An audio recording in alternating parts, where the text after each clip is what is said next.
Shalom, salam sejahtera untuk kita semuanya. Bertemu kembali bersama dengan saya, Pendeta Daniel Siswanto.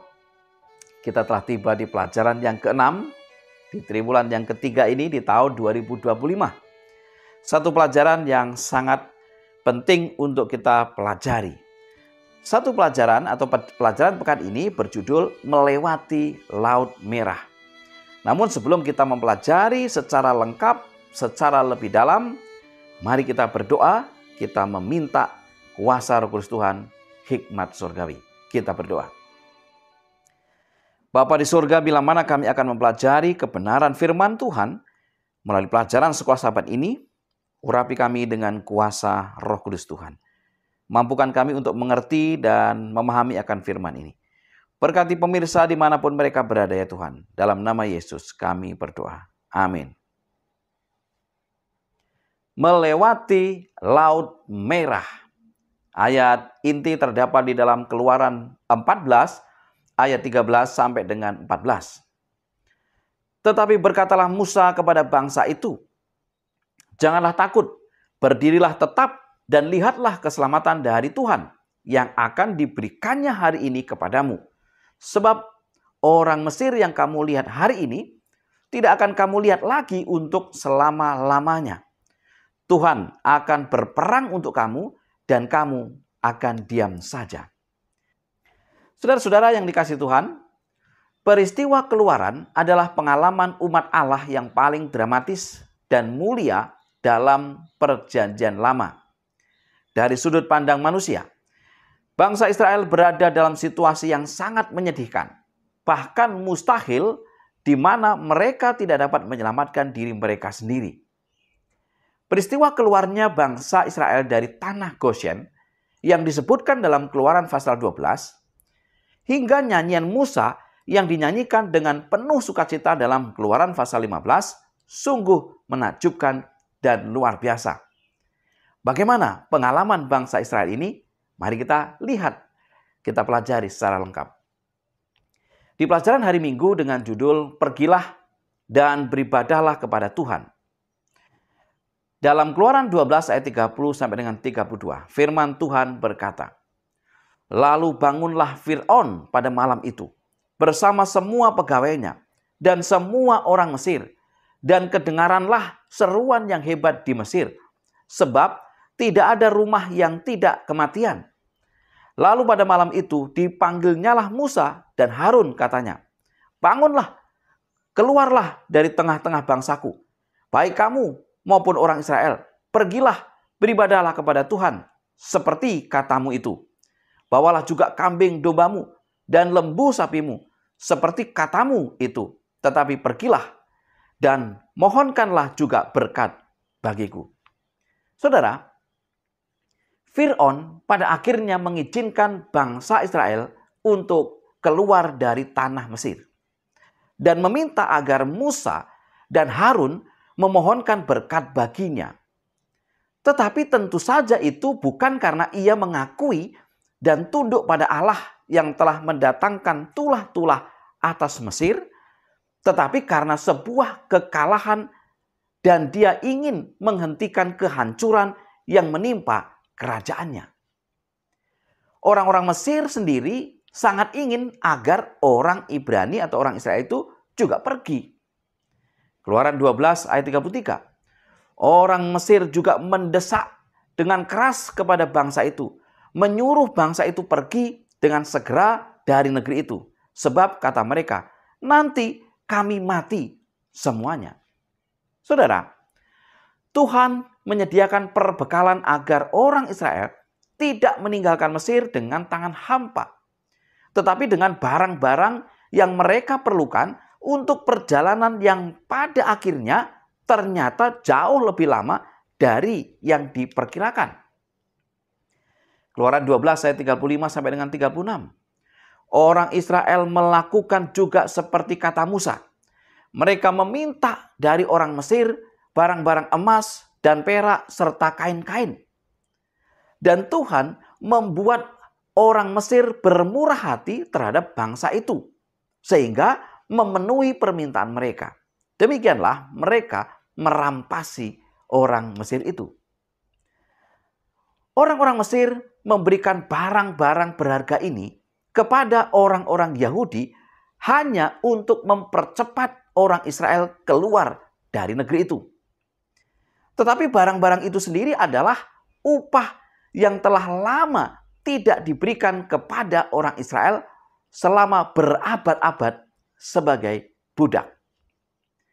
Betapa sering kita bertobat dari suatu tindakan hanya karena konsekuensinya dan bukan karena tindakan itu sendiri salah. Di pelajaran hari Senin dengan judul pengudusan anak sulung. Keluaran 13 ayat 2. Kuduskanlah bagiku semua anak sulung, semua yang lahir terdahulu dari kandungan pada orang Israel, baik pada manusia maupun pada hewan. Akulah yang empunya mereka. Tuhan dengan penuh belas kasihan menjaga keluarga-keluarga Israel yang ada di bawah darah. Karena dengan iman mereka telah menandai ambang pintu mereka. Petunjuk-petunjuk baru ini datang dari Tuhan melalui Musa. Keluaran 13 ayat 2. Kuduskanlah bagiku semua anak sulung. Undang-undang ini berlaku untuk manusia dan juga hewan. Prinsip di balik perintah ini adalah bahwa segala sesuatu adalah milik Tuhan karena Dia adalah pencipta dan pemilik segala sesuatu. Mazmur 24 ayat 1. Tuhanlah yang empunya bumi serta segala isinya, dan dunia serta yang diam di dalamnya. Hagai 2 ayat 8. Kepunyaankulah perak dan kepunyaankulah emas. Demikianlah firman Tuhan semesta alam. Saudara-saudara yang dikasihi Tuhan, anak-anak sulung bangsa Israel adalah buah pertama dari berkat-berkat Tuhan yang telah Dia anugerahkan kepada mereka. Mereka juga merupakan tanda pengudusan total mereka kepada Tuhan dan pemahaman mereka bahwa semua yang mereka miliki hanyalah berasal darinya atau dari Tuhan. Anak-anak sulung terhindar dari kematian karena mereka dilindungi oleh darah. Mereka ditebus dari kematian. Seperti halnya semua orang yang berada di bawah darah Yesus. Seperti yang Paulus tuliskan di dalam Kolose 1 ayat 14. Di dalam Dia, yaitu di dalam Yesus, kita memiliki penebusan kita, yaitu pengampunan dosa. Di pelajaran hari Selasa dengan judul Menyeberangi Laut Merah. Allah menuntun bangsa Israel ketika mereka meninggalkan Mesir. Tiang awan dan tiang api adalah tanda-tanda nyata dari kehadiran Tuhan di tengah-tengah umatnya. Keluaran 13 ayat 21 sampai dengan 22. Bangsa Israel meninggalkan Mesir sebagai tentara yang terorganisasi dengan baik. Mereka dibagi menjadi beberapa kelompok dan berbaris seperti tentara. Keluaran 13 ayat 18, Keluaran 14 ayat 20. Kemudian orang Israel berkemah suku demi suku secara teratur. Bilangan 24 ayat yang kedua. Saat meninggalkan Mesir, Keluaran 13 ayat 19 mengatakan Musa membawa tulang-tulang Yusuf. Hal ini mengungkapkan penggenapan iman Yusuf tentang janji-janji Allah. Yusuf tidak pernah kehilangan pandangan akan tanah perjanjian, meskipun ia hidup dalam kemegahan dan keistimewaan Mesir. Ia meminta agar tulang-tulangnya dibawa ke tanah Kanaan. Kejadian 50 ayat 24 ayat 25. Ia percaya bahwa Tuhan pasti akan mendatangi bangsa Israel di Mesir dan membawa mereka ke tanah itu seperti yang telah ia janjikan. Ibrani 11 ayat 22. Setibanya Israel di Kanaan, tulang-tulang Yusuf dikuburkan di Sikem. Yosua 24 ayat 32. Fir'aun menunjukkan motif sebenarnya dari hatinya. Dia tidak bertobat dan dia tidak pernah benar-benar bertobat. Dia mengumpulkan pasukannya dan mereka pergi mengejar orang Israel untuk dibawa kembali. Bagaimana respon bangsa Israel saat melihat tentara Mesir mengejar mereka? Keluaran 14 ayat 10 sampai dengan 12. Ketika Fir'aun telah dekat, orang Israel menoleh, maka tampaklah orang Mesir bergerak menyusul mereka. Lalu sangat ketakutanlah orang Israel, dan mereka berseru-seru kepada Tuhan, dan mereka berkata kepada Musa, "Apakah karena tidak ada kuburan di Mesir, maka engkau membawa kami untuk mati di padang gurun ini? Apakah yang kau perbuat ini terhadap kami dengan membawa kami keluar dari Mesir? Bukankah ini telah kami katakan kepadamu di Mesir? Janganlah mengganggu kami dan biarkanlah kami bekerja pada orang Mesir. Sebab lebih baik bagi kami untuk bekerja pada orang Mesir daripada mati di padang gurun ini." Saudara, sungguh ironis. Setelah melihat manifestasi kuasa Allah yang begitu dramatis, termasuk menyelamatkan putra sulung mereka sendiri, mereka masih menunjukkan kurangnya iman. Di pelajaran hari Rabu dengan judul Melangkah Maju dengan Iman. Dalam situasi yang genting, keadaan terjepit, Musa memberi semangat kepada bangsa Israel. Ia menyampaikan 4 poin penting tentang bagaimana bertindak dalam situasi yang sulit. Yang pertama, Keluaran 14 ayat 13 berkata, "Janganlah takut." Himbauan pertama adalah percaya kepada Tuhan, karena hanya dengan cara ini rasa takut dapat diatasi. Yesaya mengingatkan kita juga akan kebenaran ini dengan menyatakan, Yesaya 41 ayat 10. "Janganlah takut, sebab aku menyertai engkau. Janganlah bimbang, sebab aku ini Allahmu. Aku akan meneguhkan, bahkan akan menolong engkau. Aku akan memegang engkau dengan tangan kananku yang membawa kemenangan." Yang kedua, Keluaran 14 ayat 13. "Berdirilah tetap." Itu bukan berarti hanya berhenti bersungut-sungut dan mengharapkan hal-hal yang besar. Tetapi mencapai Tuhan, mempercayai Tuhan dan menaati dengan sabar campur tangannya yang penuh kuasa. Karena dia akan bertindak. Yang ketiga, Keluaran 14 ayat 13. "Lihatlah keselamatan dari Tuhan yang akan diberikannya hari ini kepadamu." Agar iman kita bertumbuh, penting mengenali kepemimpinan dan pertolongan Tuhan dan bersyukur atas pertolongan yang dijanjikannya. Untuk melihat berarti membuka mata seseorang, karena ketidakpercayaan itu buta. Yang keempat, Keluaran 14 ayat 14. "Tuhan akan berperang untuk kamu." Tuhan akan berperang secara pribadi bagi umatnya. Kalvari adalah bukti utama dari kenyataan ini. Karena di atas kayu salib, Kristus telah mengalahkan iblis untuk memberi kita hidup yang kekal.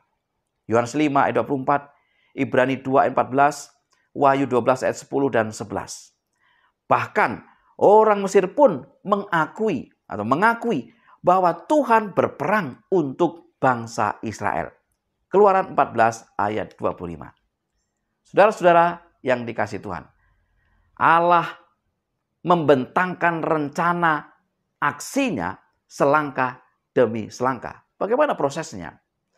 Yang pertama, malaikat Tuhan dan tiang awan bergerak dari depan perkemahan orang Israel dan berdiri di belakang mereka, melindungi mereka dari tentara Mesir. Ada dari depan, ada dari belakang. Yang kedua, dengan iman Musa harus mengulurkan tangannya ke atas laut. Yang ketiga, Tuhan membelah lautan dan mengeringkannya dengan angin kencang. Yang keempat, bangsa Israel dapat menyeberangi laut dengan aman di atas tanah yang kering menuju ke seberang. Orang Mesir mengejar mereka dengan membabi buta. karena mereka tidak melihat bahwa Allah melakukan hal-hal yang luar biasa bagi umatnya. Artinya, mereka tidak melihat sampai semuanya sudah terlambat, seperti yang dinyatakan dalam Keluaran 14 ayat 24 sampai dengan 28. Fir'aun dan pasukannya tenggelam dalam laut. Di pelajaran hari Kamis dengan judul Nyanyian Musa dan Miriam. Setelah menyeberangi Laut Merah, Musa dan segenap orang Israel menyanyikan pujian yang dikenal dengan nyanyian Musa. Apa isi nyanyian ini? Lagu ini memuji Tuhan karena Dia adalah seorang pejuang yang perkasa yang mengalahkan mereka yang menentang umatnya. Secara pribadi, Musa mengekspresikan bahwa Tuhan merupakan kekuatan, nyanyian, dan keselamatannya. Tidak ada yang seperti Dia. Keluaran 15 ayat 11. Mulia karena kekudusanmu, menakutkan karena perbuatanmu yang masyhur. Saudara, nyanyian Musa adalah tentang Tuhan, tentang siapa Dia dan apa yang Dia lakukan. Tuhan ditinggikan, dipuji, dan dikagumi karena karyanya yang luar biasa bagi umatnya. Rasa syukur dan penyembahan adalah hasil alami dari kebaikan Tuhan kepada kita. Penghargaan terhadap kasih-Nya adalah prasyarat dari kehidupan rohani yang hidup. Kasih setia Allah secara khusus ditekankan dan dimuliakan karena Dia akan memimpin umat yang telah ditebusnya dan Dia akan menuntun mereka ke tempat kediaman yang kudus.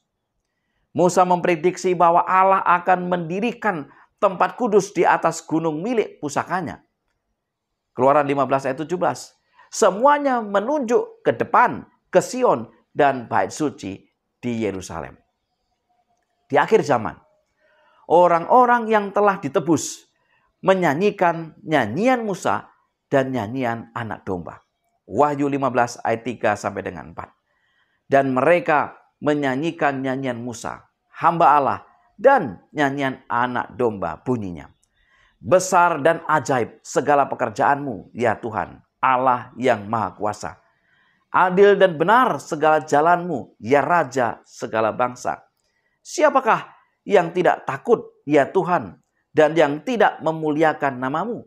Sebab Engkau saja yang kudus, karena semua bangsa akan datang dan sujud menyembah Engkau. Sebab telah nyata kebenaran segala penghakiman-Mu. Saudara-saudara yang dikasihi Tuhan, ketika semua penghakiman Tuhan, terutama penghakimannya atas kejahatan dan penindasan yang selama ribuan tahun tidak dihukum telah dinyatakan, bangsa-bangsa yang telah ditebus akan memuji Dia atas penghakiman tersebut. Sebagai kesimpulan pelajaran sekolah sahabat kita. Yang pertama, betapa sering kita bertobat dari suatu tindakan hanya karena konsekuensinya dan bukan karena tindakan itu sendiri salah. Yang kedua, segala sesuatu adalah milik Tuhan karena Dia adalah pencipta dan pemilik segala sesuatu. Yang ketiga, Allah menuntun bangsa Israel ketika mereka meninggalkan Mesir. Yang keempat, dalam misi penyelamatan Allah atas Israel, Allah membentangkan rencananya selangkah demi selangkah. Itu sebabnya kita perlu iman. Dan yang kelima, nyanyian Musa adalah tentang Tuhan, tentang siapa Dia dan apa yang Dia lakukan. Sungguh satu peristiwa yang dahsyat dari pengalaman bangsa Israel. Itulah harapan kita. Ketika kita tetap di dalam Tuhan, Tuhan akan menuntun kita, Tuhan akan menolong kita, Tuhan akan menyelamatkan kita. Mari kita tunduk kepala dan berdoa. Bapa di surga, biarlah Roh Kudus Tuhan mengurapi kami, memberkati kami, memberikan hikmat akal budi untuk kami mengerti, memahami akan firman ini. Berkati pemirsa dimanapun mereka berada. Biarlah kebenaran-kebenaran firman Tuhan ini menjadi bagian kami semuanya. Dalam nama Yesus kami berdoa. Amin.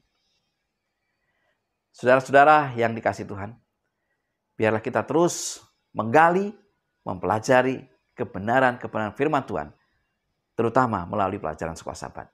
Kita akan bertemu di pelajaran yang akan datang. Selamat belajar, selamat sabat, dan Tuhan memberkati kita semuanya.